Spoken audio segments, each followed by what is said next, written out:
மதத்தின் பெயரில் பிரிவினை தூண்டுபவர்கள் சமூகத்தின் தீய சக்திகள். அமைச்சர் பிடிஆர் பேச்சு. மதுரை காஜ்மஹல்லா சார்பில் சமூக நல்லிணக்கத்தை வலியுறுத்தும் இஃப்தார் நிகழ்வு நடைபெற்றது. இந்த நிகழ்வில் தகவல் தொழில்நுட்பம் மற்றும் டிஜிட்டல் சேவைகள் துறை அமைச்சர் பிடிஆர் பழனிவேல் தியாகராஜன் சிறப்பு விருந்தினராக கலந்து கொண்டார். நிகழ்ச்சியில் பல்வேறு ஜமாஅத் நிர்வாகிகள், அரசியல் கட்சி பிரதிநிதிகள் மற்றும் பொதுமக்கள் பெருமளவில் கலந்து கொண்டனர். நடைபெற்ற சமூக நல்லிணக்க நிகழ்ச்சியில் கலந்து கொண்டு பேசிய தமிழக அமைச்சர் பிடிஆர் பழனிவேல் தியாகராஜன், மதத்தின் அடிப்படையில் மக்களுக்குள் பிரிவினை ஏற்படுத்தும் அரசியல் மற்றும் சக்திகளை கடுமையாக விமர்சித்தார். ஒரு மனிதன் எந்த மதத்தில் பிறக்கிறான் என்பதை இறைவனே தீர்மானிக்கிறான். அந்த பிறப்பின் அடிப்படையில் மனிதர்களை பிரித்து அரசியல் செய்வதும் சமூகத்தில் வெறுப்பு விதைப்பதும் மிகப்பெரிய தவறு என அவர் கூறினார். மதத்தின் பெயரில் மனிதர்களுக்குள் பிரிவினை தூண்டுபவர்கள் சமூகத்தின் தீய சக்திகள் என அவர் கடுமையாக விமர்சித்தார். மேலும் சமூக நல்லிணக்கமும் ஒற்றுமையும் தான் நாட்டின் வளர்ச்சிக்கும் அமைதிக்கும் அடிப்படை என அவர் வலியுறுத்தினார். மக்கள் பிரதிநிதிகள் அனைவரும் மதச்சார்பின்மையை அடிப்படையாக கொண்டு செயல்பட வேண்டும் என்றும் இது இந்திய அரசியலமைப்பு சட்டம் வழங்கிய கட்டாயம் என்றும் தெரிவித்தார்.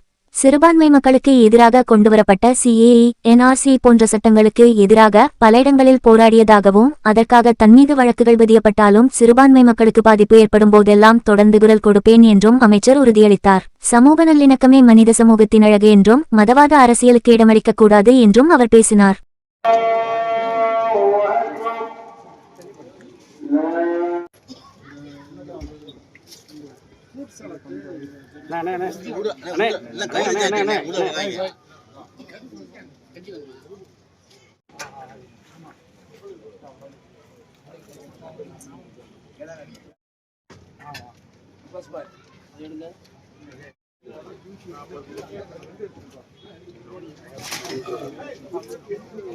என் முன்னோர் வழியில் வந்தவன் நான் என்ற அடிப்படையில் இதை தொடர்ந்து செய்து கொண்டிருக்கிறேன்.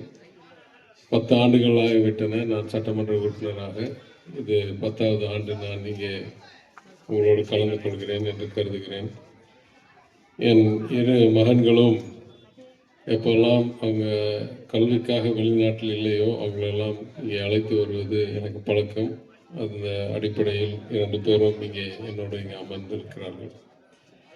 இது ஏன் எனக்கு மிக முக்கியம் என்றால், ஜனநாயக நாட்டில் மதசார்பின்மை என்றது மிக முக்கியமான ஒரு தத்துவம், அடிப்படை. அனைவருடைய உரிமையும் பாதுகாக்கும் ஒரு மரபு. அது தொடர்ந்து பல வழியில் அச்சத்துக்கு உருவாக்கும் சூழ்நிலையில் இத்தகைய நிகழ்வுகளில் மக்களால் தேர்ந்தெடுக்கப்பட்ட உறுப்பினர்கள் அவங்களுடைய உறுதியான முழுமையான அவங்களுடைய ஒத்துழைப்பை எல்லா சமுதாயங்களுக்கும் காட்ட வேண்டும் என்பதற்காக தான் முக்கியமான இங்கே இந்த நிகழ்வில் பங்கேற்க கடமையாக கருதுகிறேன். பல இடங்களில் நான் கூறியிருக்கிறேன். சில நேரம் இதை டவுன் ஹால் ரோடில் நடத்தியிருக்கிறோம்.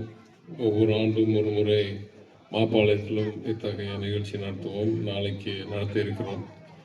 எல்லா நிகழ்ச்சிகளிலும் அடிப்படையான கருத்து, நம் எல்லோரும் சகோதரர்கள், நம் நாட்டுடைய குடிமகன்கள், நம் அனைவரும் நல்லிணக்கத்தோடு இருக்கிறதுனால் இந்த நாடு முன்னேறுகிறது, இந்த நாடுடைய வளர்ச்சி இன்னும் சிறப்பாகிறது.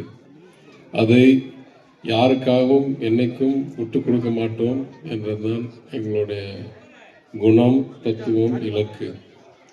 அதேபோல் மக்களுடைய முன்னேற்றத்துக்காக பணி செய்ய வேண்டிய அனைத்து தேர்ந்தெடுக்கப்பட்ட உறுப்பினர்களும் மதசார்பின்மையை அடிப்படையாக கைப்பிடிக்க வேண்டும் என்றது சட்டமைப்பின் கட்டாயம், நல்ல மனிதர்களுக்கும் கட்டாயம்.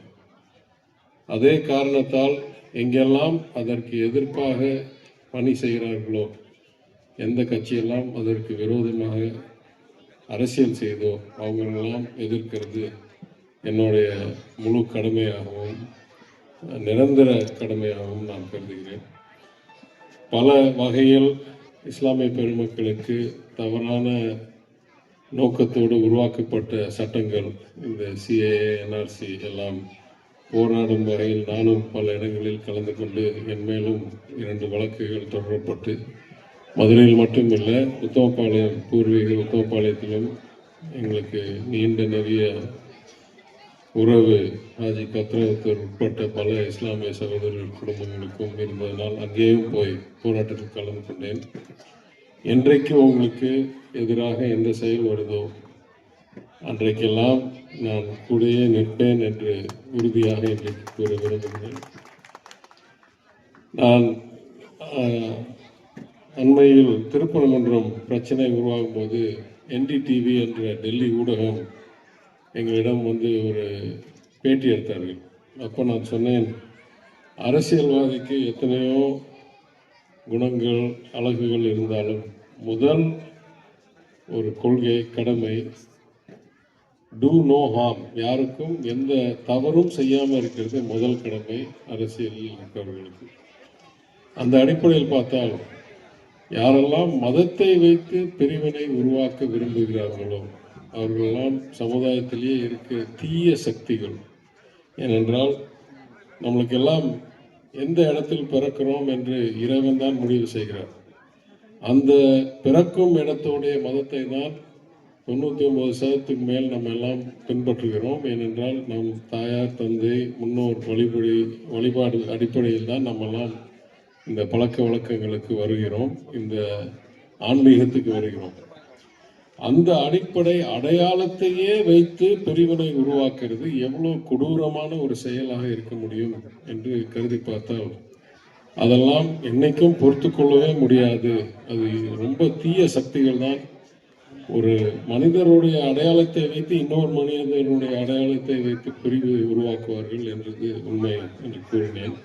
அதை இங்கேயும் மீண்டும் கூறுகிறேன். நல்லிணக்கம்தான் சமுதாயத்துக்கும் மனிதர்களுக்கும் அழகு.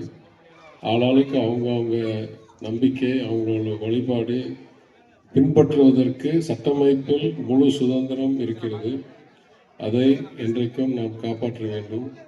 அதை தாண்டி என் குடும்பம் பல நூற்றாண்டுகளாக இந்த மத நல்லிணக்கத்துக்கு ஒரு கை கோர்க்கும் வகையில் தான் செயல்பட்டு வருகிறோம். அந்த வழியில் வந்து நானும் என்னோடு இங்கே இருக்கும் 2 புதல்வர்களும் என்னைக்கும் இருப்போம் என்று கூறி இந்த நிகழ்ச்சிக்கு என்னை அழைத்ததற்கு மீண்டும் மீண்டும் நன்றி கூறி இங்கே வந்திருக்கும் அனைவருக்கும் என் வாழ்த்தை தெரிவித்து நான் விடைபெறுகிறேன். நன்றி. உள்ளூர் செய்திகள் முதல் உலகச் செய்திகள் வரை தெரிந்து கொள்ள மதுரை முரசு சேனலை சப்ஸ்கிரைப் செய்யுங்கள்.